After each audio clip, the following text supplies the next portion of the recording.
एक परिवार आज का आहार दान पुण्यार्जक आरती के लिए। नमोस्तु महराज नमोस्तु महराज नमोस्तु महराज महराज हमारी जिज्ञासा तो है, लेकिन उसके पहले एक पिपासा है, जो पिपासा हम सभी युवक आपके चरणों में समर्पित करना चाहता हूँ एक गद्य के माध्यम से। विद्या विद्या विद्या विद्या सिंधु की सुधाधार तुम, तीर्थ राज तुम, भक्ति मार्ग तुम, गर्जन भी है कोमल भी है, उभय गुणों के मुनि राज तुम, विद्या सागर के हनुमान तुम, विद्या सागर के हनुमान तुम, भक्तों के श्री राम हो तुम, देव प्रिय तुम, लोक प्रिय तुम, लाखों हृदय के प्राण हो तुम, हम भक्तों को चंदा से शीतल, शत्रु को अंगार हो तुम, जिन शासन की ललकार हो तुम, खड़ग ढाल श्रृंगार हो तुम, प्रक्षालित जल गंधोदक जिनके, प्रक्षालित जल गंधोदक जिनके चरणों की रम चंदन है, ऐसे मुनि सुधा सागर के चरणों में हमारा बारंबार वंदन है।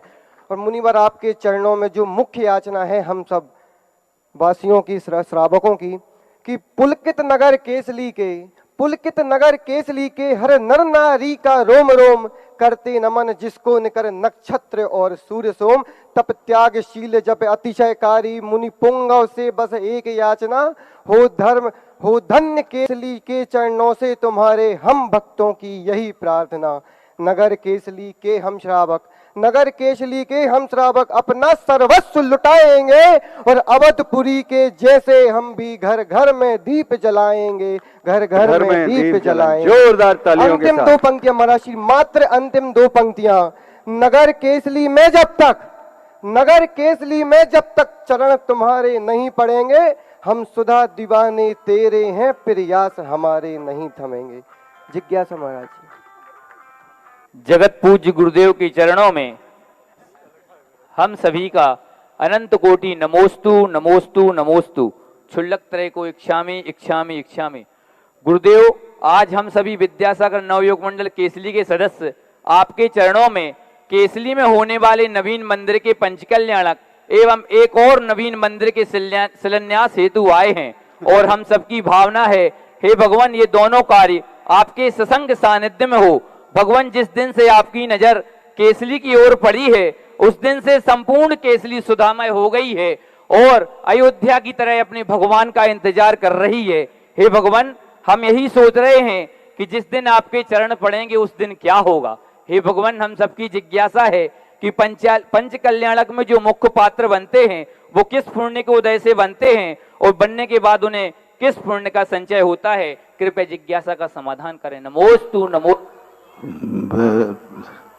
चमत्कार होता है कि शांतिनाथ भगवान से पूछो, मैंने उनको एजेंडा दे दिया है। क्या वो उठने की सोचता हूँ, वो उठने नहीं दे रहा, मैं क्या करूं। भगवान से, भगवान तो हमसे हाथ झटक के जा सकते हैं, लेकिन भगवान जब हमारा हाथ पकड़े तो झटकने की हिम्मत हमारी नहीं हो सकती, क्योंकि भगवान तो भगवान ही होते हैं। देखते हैं क्या होता है, किस रूप में। इंद्रों की जहां तक पात्रों की बात होती, जैन दर्शन का एक ही रूप है, बंदे तद्गुण लब्धे। जो जिस प्रकार का पात्र बनता है स्थापना से, भावना सही है, तो कल के दिन वो उसके फल को भी पा जाता है। और दूसरा, जब भगवान की भक्ति हम कर रहे हैं तो यश कीर्ति सबसे ज्यादा बंद होता है, क्योंकि भगवान के कीर्तन करने से, भक्ति करने से सांसारिक वैभव के साथ साथ एक दिन वह भगवान के रूप को भी पा जाता है। संक्षेप में यही। आज के आरती के लिए